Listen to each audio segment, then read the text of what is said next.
Assalamulaikum everyone, welcome back to my channel. আজকের পর্বে আপনাদের সাথে খুবই ইজি একটা ঈদ স্পেশাল ডেজার্টের রেসিপি শেয়ার করব। এর নাম হচ্ছে ফিরনি। আর আজকের ফিরনিটা হচ্ছে বেসিক্যালি ইনস্ট্যান্ট ফিরনি, অর্থাৎ আমি রেডি মিক্স ফিরনি রান্না করে দেখাবো। এর জন্য আপনাদের জাস্ট দুটো মেইন ইনগ্রেডিয়েন্ট লাগবে, আর এই দুটো ইনগ্রেডিয়েন্ট দিয়ে আপনারা খুবই অল্প সময়ে কম খরচে এই দারুণ মজার ফিরনিটা বানাতে পারবেন। আশা করছি আমার আজকের রেসিপিটি আপনাদের ভালো লাগলে এবং আরও নতুন রেসিপি পেতে প্লিজ আমার চ্যানেলটি সাবস্ক্রাইব করবেন। আজকের ফিরনি রান্নার জন্য এখানে আমি রাঁধুনির 150 গ্রামের একটি ফিরনি মিক্সের প্যাকেট নিয়েছি। এই ফিরনি মিক্সটা দিয়ে ফিরনি রান্না করলে আপনাদের কিন্তু লিকুইড মিল্ক ছাড়া এক্সট্রা আর কোনো ইনগ্রেডিয়েন্টই অ্যাড করতে হবে না, সব কিছুই এই প্যাকেটের ভেতরে দেওয়া আছে।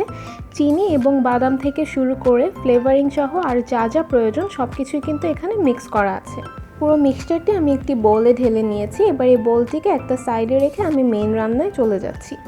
চুলায় একটি ফ্রাই প্যান বসিয়ে এখানে আমি অ্যাড করে দিচ্ছি 4 কাপ অর্থাৎ 1 লিটার পরিমাণ ফুল ক্রিম লিকুইড দুধ।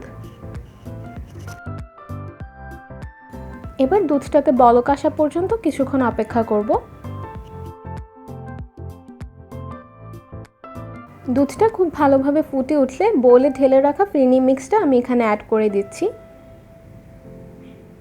সঙ্গে সঙ্গে খুব ভালোভাবে মিক্স করে নিতে হবে যেন এটা জমাট বেঁধে না যায়। এবার নেড়েচেড়ে ফিরনিটাকে প্রায় 25 থেকে 30 মিনিটের জন্য মিডিয়াম টু লো হিটে রান্না করতে হবে। প্রায় 10 মিনিট রান্না করার পর দেখতে পাচ্ছেন দুধের পরিমাণটা কিছুটা কমে এসেছে, আর ফিরনির যে চালটা আছে এটাও সিদ্ধ হতে শুরু করেছে। এই ফিরনিটাকে আমি আরও প্রায় 15 থেকে 20 মিনিটের জন্য রান্না করব, যতক্ষণ পর্যন্ত না এই চালটা পুরোপুরি নরম হয়ে আসে আর দুধটা আরও অনেকটা ঘন হয়ে যায়। ফিরে আসলাম প্রায় 30 মিনিট পর। দেখতে পাচ্ছেন আমার ফিরনিটা আগে থেকে অনেকটাই ঘন হয়ে গেছে, এর কালারটাও কিছুটা চেঞ্জ হয়েছে আর চালটাও খুব ভালোভাবে সিদ্ধ হয়ে গেছে। এর চেয়ে বেশি আমি আর ঘন করব না, কারণ এটা চুলা থেকে নামালে আরও কিছুটা ঘন হয়ে যাবে।